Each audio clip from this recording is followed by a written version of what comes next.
My whole brain is rearranging, and I feel like the world is the dirt beneath my feet. Hello people on the internet who have nothing else to do but watch random videos on YouTube. Super here. So a little backstory for this video.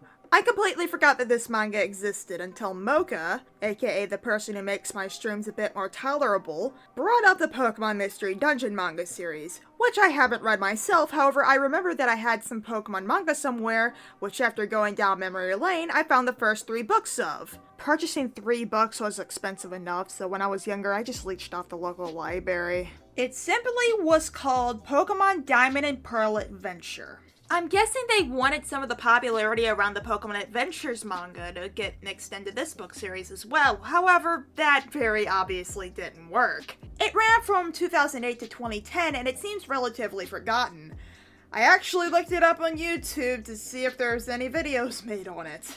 For the most part, they were just dramatic readings, they were mixed up with the actual Pokemon Adventures manga, or were unboxings of the books themselves. However, I found a strange amount of ship videos with the main character, who they never confirmed the age of. However, he very obviously is like 10 to 12 years old, and they're shipping them with people way older than him, which nobody should be shipping people that young anyways. However, these people who they're shipping them with are like 18 to 20 years old at the youngest. Yeah, my heart sank when I found this out, and I actually consider not making this video at all. However, I already put too much effort into it, so god damn it, I'm going to make it. Anyways, I became interested in rereading them after seeing one of the backs of the books. Cyrus,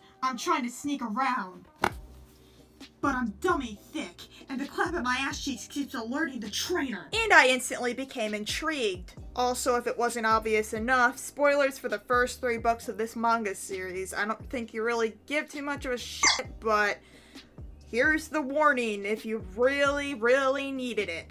It starts off with a character named Mitsumi, who's the professor's assistant, finding our main character, Harada, not 100% sure how to pronounce his name, don't flame me, being fucking feral. No, I am not joking. You thought that video title was clickbait? Well, by the very loose definition of clickbait, I guess it's, you know, technically clickbait, but it's still very true. He lives in the forest basically naked and is friends with the Pokemon of the forest. He does a whole bunch of things that the Pokemon do, including attempting to lift up a rock that just turns out to be an Onix. Whoops. Mitsumi makes him pick a Pokemon inside her briefcase to fight it off, and because he is, may I remind you, fucking feral, he tries biting open one of the Pokeballs that turns out to be Piplup.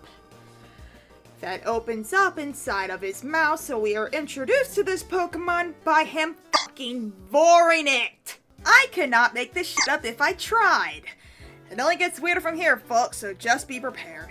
The Piplup is very prideful, and rightfully so, doesn't want to fight for Harada, so he makes the boy fight for him, which he very obviously doesn't win. The professor finds them right after the fight was lost and takes them to the Pokemon Center. The Piplup doesn't want to seem to get along with Harada, which is when we find out about its ability to communicate with Pokemon, which is why the professor, who I forgot to mention is supposed to be taking care of the boy, quote-unquote, let him live with the Pokemon and hadn't seen him in 4 fucking years. And only wanted to see him again to convince him to become a Pokemon trainer and find the Alga form because his old ass can't do it himself. He takes the offer, is forced to become clothed, and is offered to choose another Pokemon, but he declines because he is determined to become Piplup's friend.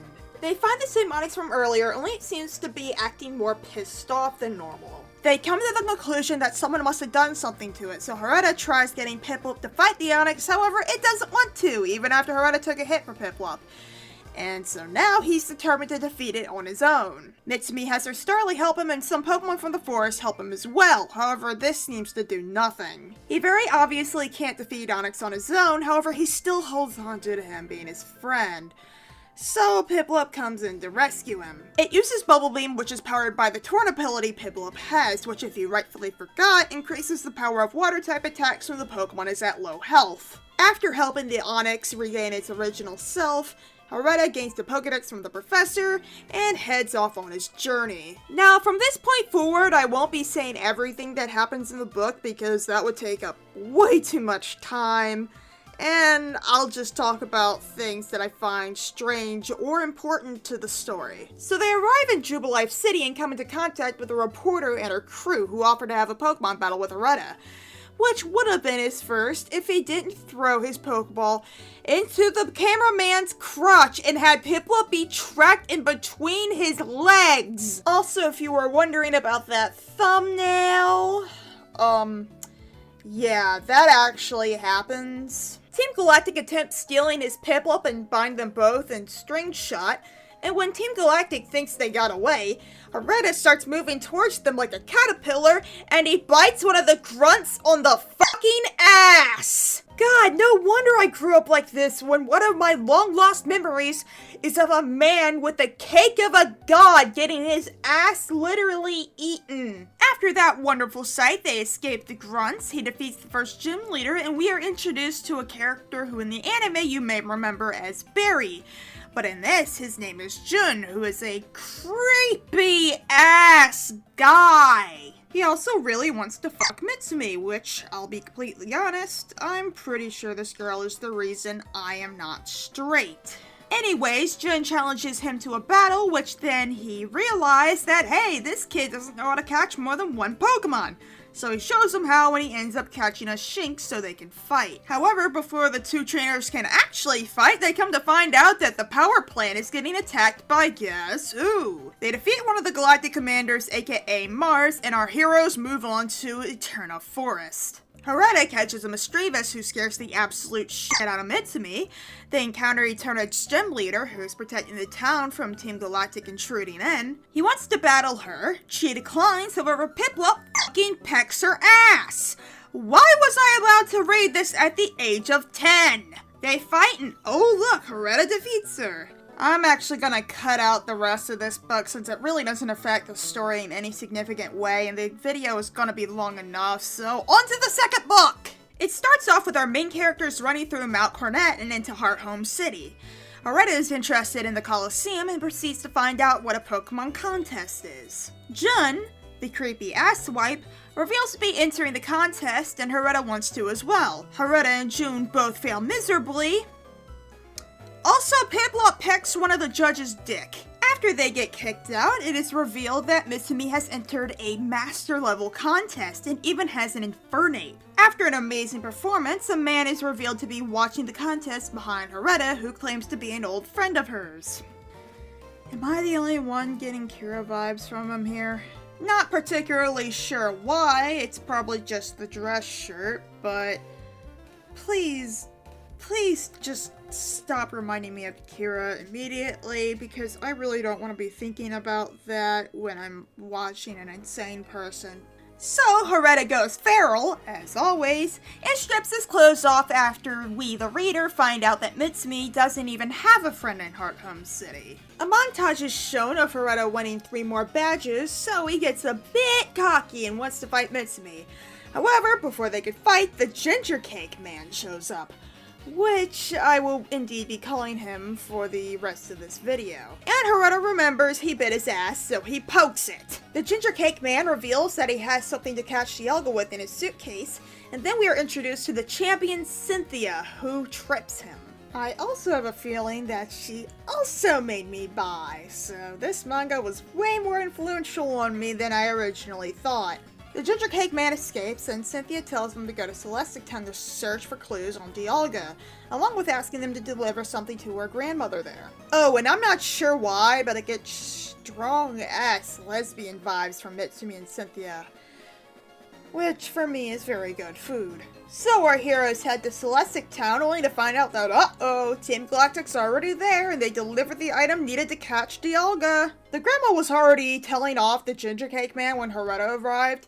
He threatens to bite his ass, and the grandma also reveals to be feral by threatening to whack his ass with her staff. So cut to a bit later, Piplup pecks the Ginger Cake Man's ass and tries stopping the bomb that he wanted to blow up. Piplup uses Brian to take the bomb up in the sky so it wouldn't blow anything up, and Harada delivers the object he needed to. The Elder reveals that the keys to summoning Dialga are the Lake Trio, Mesprit, Azelf, and Yuxi. But uh-oh, the guy who called himself Mitsumi's friend was behind them. It is revealed to be Cyrus, the boss of Team Galactic.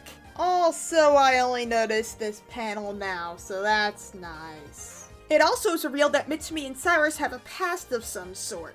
Cyrus talks about his reasoning for wanting Dialga because he wants to become a literal god. Mitsumi and Harada split up. She goes to fight the two Galactic commanders while Harada goes to fight Cyrus. Then another big reveal happens, with a commander revealing Mitsumi was once a part of Team Galactic, yet the details of which come later in the manga. Back to Harada and Cyrus. Cyrus tries getting Harada to help him create a new world, which Harada of course refuses, and they fight resulting in Harada and Piplup falling off a bridge, and a shadowy figure dragging them away. Going to skip a bit more since just more galactic shit goes on, we find out that the shadowy figure that dragged Harada away was the Steel-type gem leader of Sinnoh, Brian, who helped him heal up a bit. It is revealed that he's now at Candle Cave City and he challenges the gem, which he ends up losing and then is sent to Iron Island to train. He re-encounters the Ginger Cake Man, who fucking bounces the Piplup off his ass because his cake has now learned to attack.